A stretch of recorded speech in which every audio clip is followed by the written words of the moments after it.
So how did it feel when you started off boxing? What did that feel like? It felt really good, you know. I started boxing. I never had my first amateur fight until I was like 16 years old. Yeah. But I was brought up around boxing. I was a gym rat. When my dad was going to the gym, I'd go to the gym with him and I'd be hitting the bags, knocking stuff over in the gym. I was brought up around it. My brothers, cousins, everybody boxes. So we all used to fight each other as kids growing up.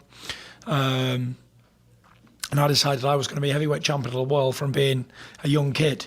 When people say, oh, what do you want to be when you grow up? Oh, I want to be whatever they wanted to be.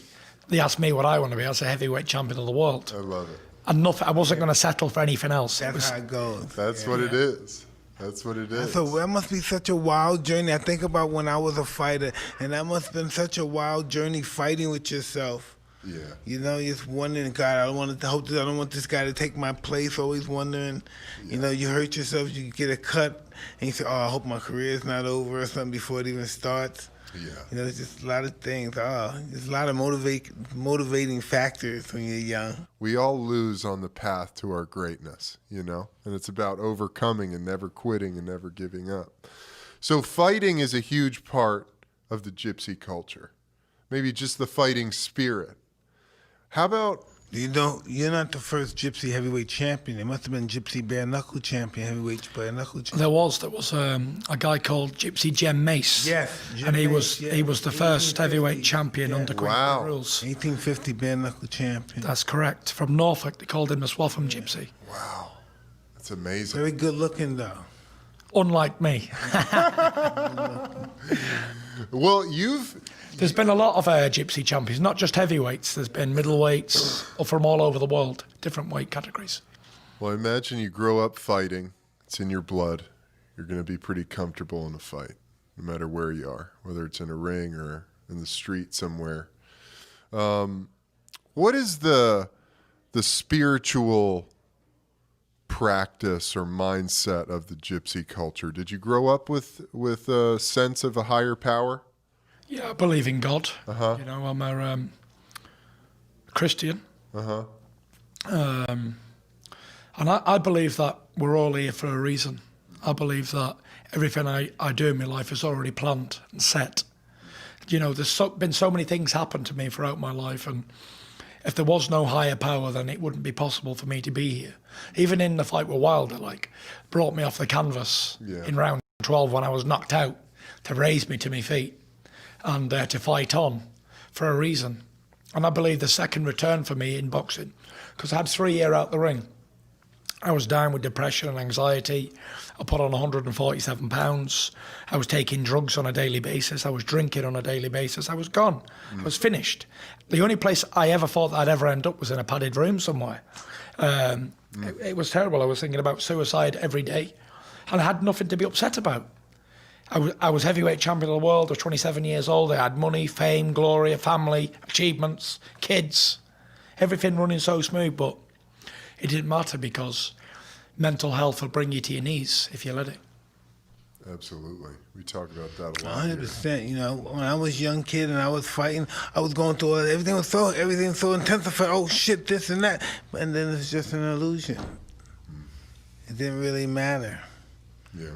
You know what I mean? It never really existed. What was it, Tyson, that helped bring you out of that? Boxing.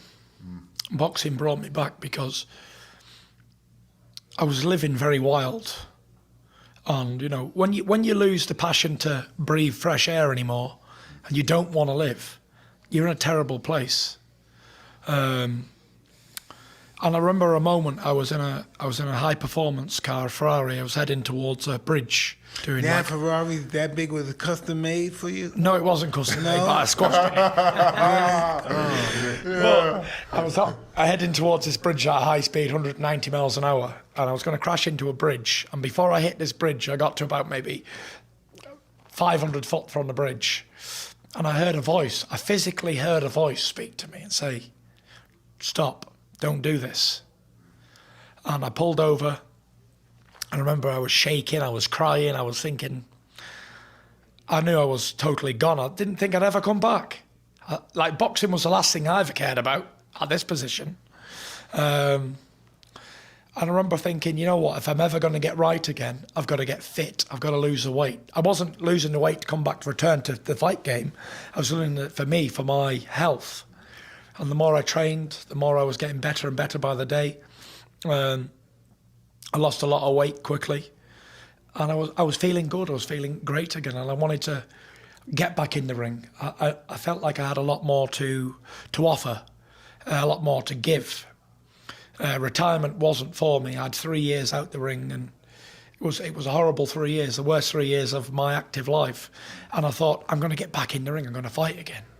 How did they let you keep your title for that long? Did they strip you? Yeah, I had 4 world titles, and they stripped me of 1 within 7 days, and I vacated the rest. Yeah, I vacated the rest, and then I came back, had a couple of easy knockover fights, and then jumped straight back in with Wilder. That was your first fight back? Yeah. Wow. And that fight really, I feel like, captivated the world. That Everybody fight was happy after that. it really fight. brought Everybody. people It was a back long into time ago boxing. since people be happy like that. People were very happy. Yeah.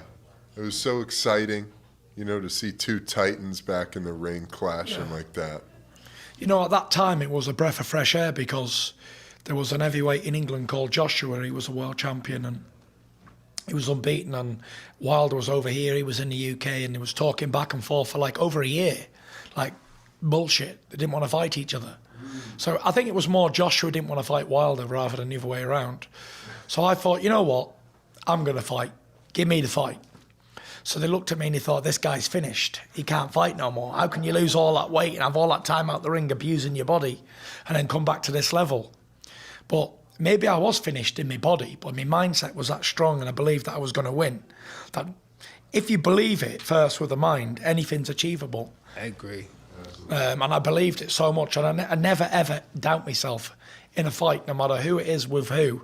I always believe I'm going to win somehow, some way. I'll find a way. And we put on a great fight, and people are looking forward to the rematch. Yeah, hell yeah. Is that in the books yet? Is that Do you want to scheduled yet? fight a bout before you fight the rematch? Yeah, I'm fighting on September the 14th in Vegas. What's the guy name again? Some Swedish guy called Otto Wallin. Yeah, well. Okay. He's number 4 ranked WBA, unbeaten in 20 fights, 6'6" southpaw. So he might take a couple of rounds to get him out of there. That'll be awesome, man.